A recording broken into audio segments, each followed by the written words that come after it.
Welcome to double seven media. నేను మీ ఆదినారాయణ. నా video చూస్తున్న ప్రతి ఒక్కరూ లైక్ చేసి, షేర్ చేసి, కామెంట్ చేసి, అలాగే ఛానల్ను సబ్స్క్రైబ్ చేసుకోవాలని కోరుకుంటున్నాను. ఇక వీడియోలోకి వెళితే, కర్నూలు జిల్లాకు చెందిన బైరెడ్డి సిద్ధార్థ రెడ్డి ఈయన ఒక మాస్ లీడర్.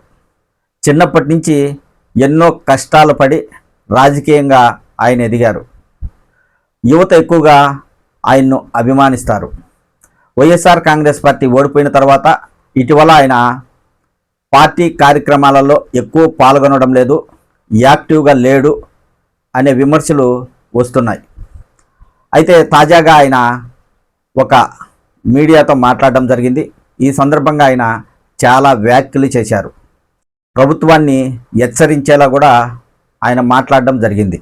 ఆడుదాం ఆంధ్రాలో అక్రమాలు జరిగాయని, దానిపైన విచారణ చేపట్టాలంటూ కూటమి ప్రభుత్వం నిర్ణయం తీసుకుంది. దానిపైన ఆయన మాట్లాడడం జరిగింది. ఎంక్వైరీకి సిద్ధంగా ఉన్నాము, అందులో ఎలాంటి అక్రమాలు జరగలేదు, పూర్తి వివరాలు ఆయా కలెక్టర్ల దగ్గర ఉంటాయి, ప్రభుత్వం కావాలంటే తీసుకోవచ్చని బైరెడ్డి సిద్ధారెడ్డి గారు చెప్పడం జరిగింది. అలాగే కూటమి ప్రభుత్వం అధికారంలోకి వచ్చినప్పటి నుంచి చిన్న చిన్న నాయకులపై, కార్యకర్తలపై కేసులు పెడుతున్నారు. ఇది మంచి పద్ధతి కాదు. కూటమి ప్రభుత్వానికి పతనం ప్రారంభమైంది. నిజంగా తప్పులు చేసి ఉంటే నాయకులపై కేసులు పెట్టండి. మైనింగ్లో అక్రమాలు జరిగినా, లేదా లిక్కర్లో ఏదైనా అవకతవకలు జరిగినా నాయకులపై కేసులు పెట్టాలి, కానీ కార్యకర్తలపై పెట్టడం ఏంటి అంటూ బైరెడ్డి సిద్ధారెడ్డి మాస్గా వ్యాఖ్యలు చేయడం జరిగింది.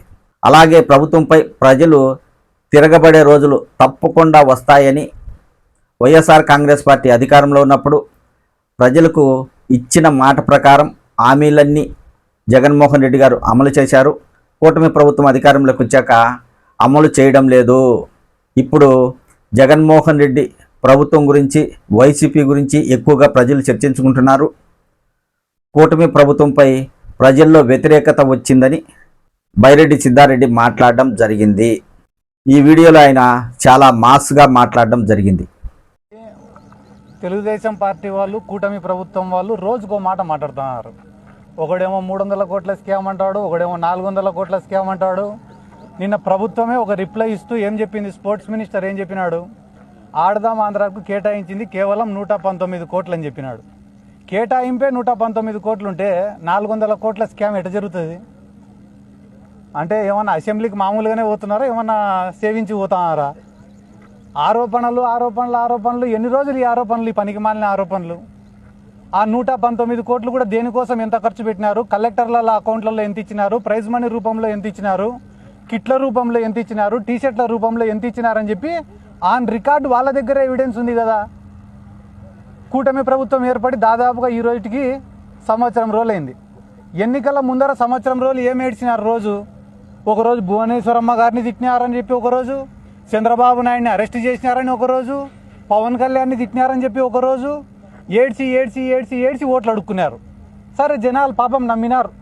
ఏంద్రా ఇంత ఏడుతున్నారు, 80 ఏళ్ళ వయసులో చంద్రబాబు ఏడుతున్నాడు, అమ్మ యాపొద్దు ఇంట్లో నుంచి బయటికి రాని ఆడమ్మ బయటకు వచ్చి ఏడుస్తుంది, ఈ పవన్ కళ్యాణ్ అంటే ఎప్పుడు ఏడుస్తాడులే.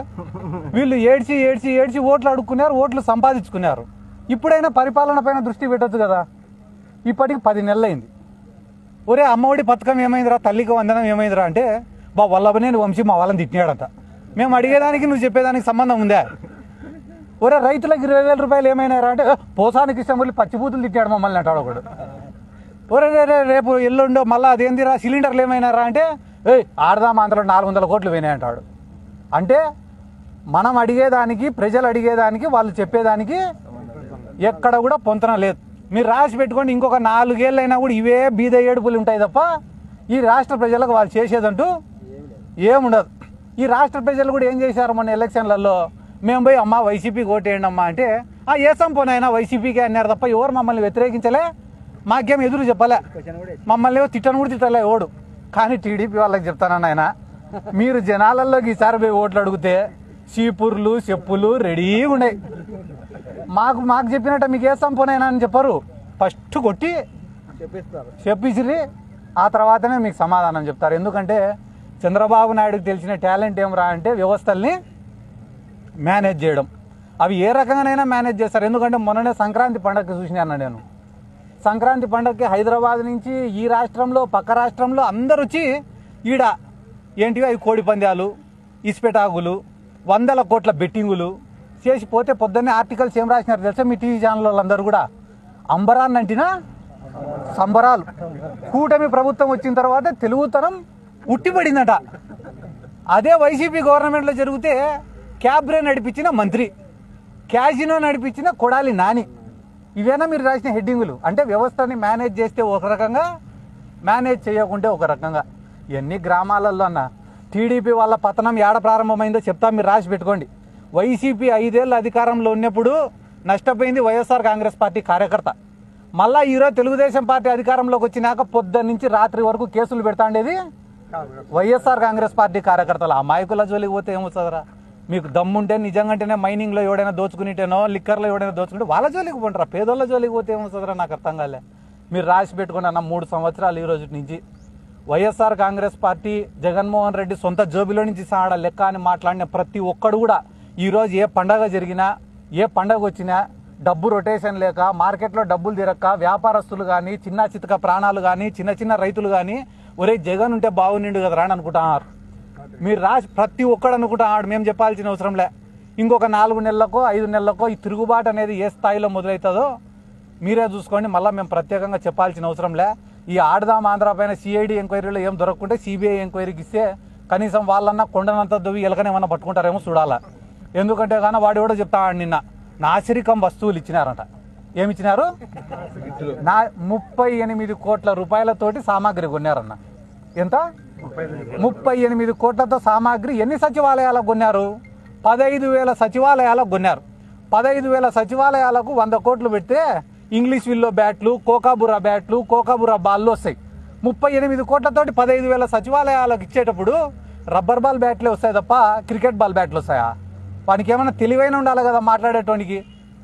ఇంకా ఎక్కువ ఆడదాం ఆంధ్ర గురించి డేటా కావాలంటే చంద్రబాబు నాయుడు సీటు పక్కనే ప్రద్యుమ్న గారు అని చెప్పి ఒక ఆయన ఉంటాడు, ఐఏఎస్ ఆఫీసర్. ఆయననే టెండర్లు వేసింది కానీ, ప్రొక్యూర్మెంట్ జరిపించినది కానీ, ఈ ఆడదాం ఆంధ్రాని కండక్ట్ చేసినది కూడా ఆ ప్రద్యుమ్న గారే.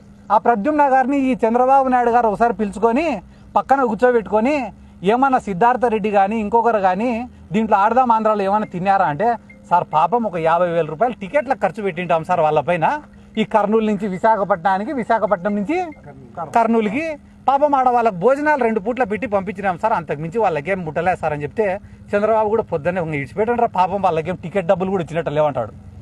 కాబట్టి ఇటువంటి బోగస్ మాటలన్నీ మాట్లాడడం సాలిచ్చి ప్రతి నియోజకవర్గంలో ఈరోజు ఎంప్లాయ్మెంట్ ఫుల్.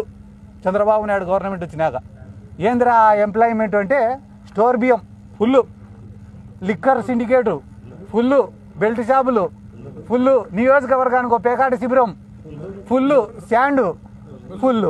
ఇంత ఉద్యోగాలు పెట్టుకునే అవకాశాలు లేవని చెప్పడం నిజంగా వైసీపీ తప్పు కూడా దీంట్లో ఉందని చెప్పి ఈ సందర్భంగా నేను తెలియజేసుకుంటూ, ఎందుకురా అంటే 130,000 ఉద్యోగాలు సచివాలయాల్లో జగన్మోహన్ రెడ్డి ఇస్తే ఏమన్నారు తెలుసా? ఇవి ఉద్యోగాలేనా అన్నారు. అవి కాదంట ఉద్యోగాలు. ఏంటిరా ఉద్యోగాలు అంటే బెల్ట్ షాప్. ఏం కిక్కుందిరా ఈ ఉద్యోగంలో అంటే ఆడుకోకూడదు. ఇంకొక మంచి ఉద్యోగం ఏందిరా అంటే స్టోర్ బియ్యం. ఆయన సీజ్ ది సిప్ అన్నాడు ఒక ఆయన.